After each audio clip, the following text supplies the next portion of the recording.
When you think of compression, I don't want you to just think of compression as a way to level things out or a way to control, your peaks, a way to bring up low-level information with makeup gain. Don't think of it like this.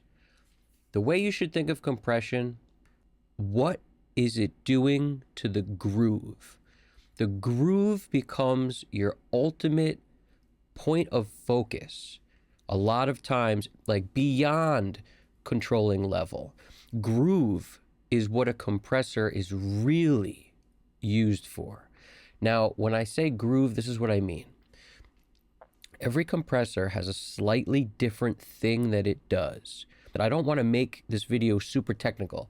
I want it to be where people just understand the concept and then you try it for yourself and you hear the difference if you're ready to hear it. Because if your ears aren't ready, if you're a beginner or intermediate, you may not hear it yet.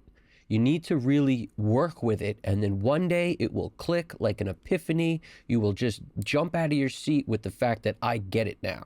And trust me when I tell you, that will take your mixes to the next level. So what I want you to do is play around with a few different kinds of compressors. Every compressor I'm about to name is an analog emulation. It's a compressor that's modeled after a piece of gear from, that's not new. They were all used differently and created at different times in history. And the problems with some compressors became the reason other compressors were created to sort of solve those problems or basically do the opposite of what one was doing. This is why there's such a drastic difference when you use one compared to another. I'll give you a good example. The Fairchild has a very different sound than like an 1176 compressor or like an SSL bus comp. They sound completely different.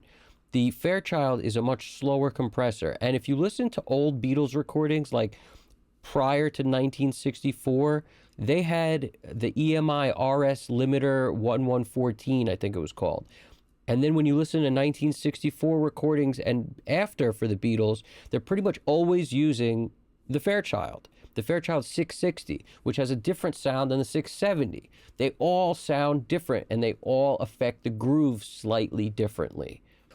The Fairchild is a particularly slower compressor, one that it's because of how it works. It's basically a feedback compressor instead of feed forward. Again, I don't want to get into too much detail.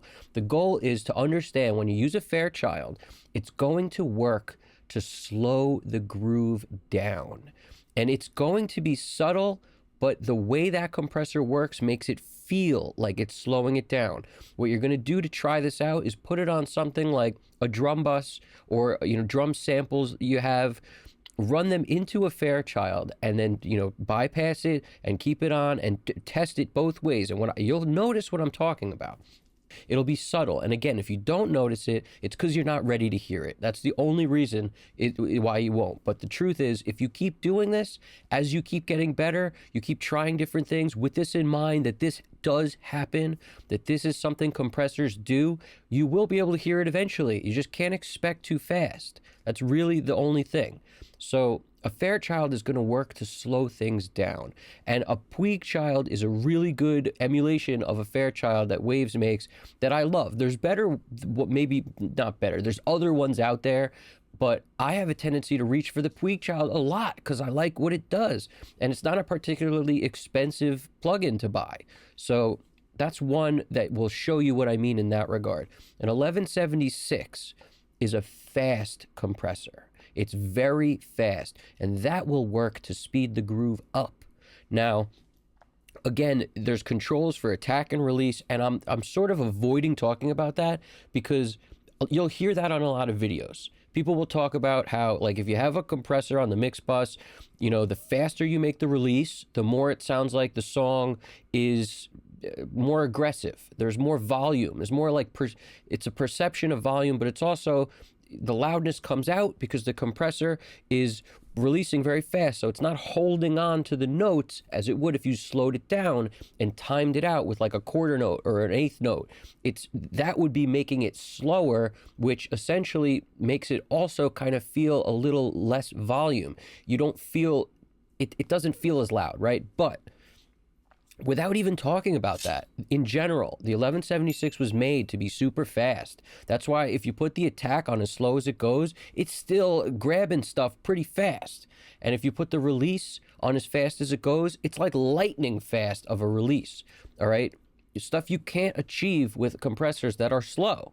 Like, I'll give you another example, the LA2A. That is a slow compressor. It's an opto compressor, but again, the way it's working is generally that will also sort of work to slow down the groove.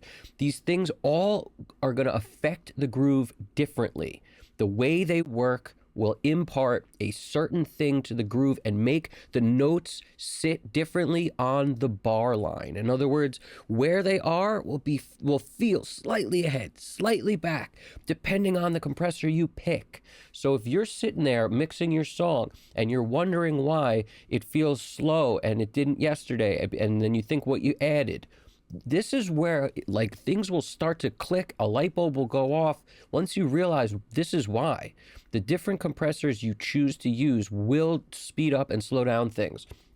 When you use like, an SSL, G comp, that's going to do its own thing. When you use a 2254, the Neve compressor, that's going to do its own thing. All right, the 33609. The other one you should think about is the API 2500. These all work different, and I don't want to tell you which is the right thing for what, because it's not like that.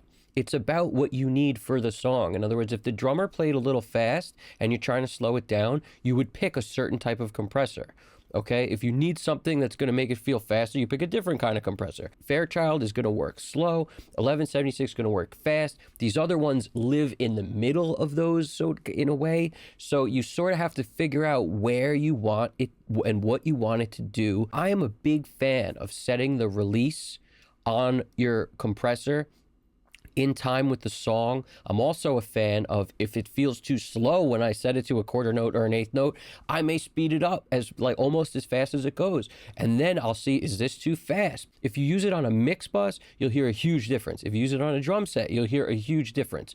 But try not to use it alone. In other words, use it on the drum set in the context of a mix. Use it on an instrument like acoustic guitars or something in the context of a mix and see what it does.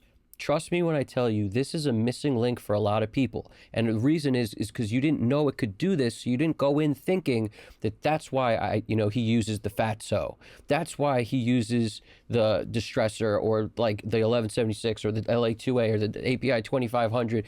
That's why they're picking these. That's why they have favorites for certain things. It's because not only of what it does to the level, but also what it does to the groove. Because the groove is the song. The groove is what makes you feel good when you listen to the song. And believe me when I tell you, the groove is in the compression. All right, if you like this video, please hit the like button. If you could drop a comment, it helps out a lot, really helps the channel. And hit the subscribe button if you haven't already. There's going to be tons more like this. This is Evan Jaffe, Custom Cut Studios. You guys got this.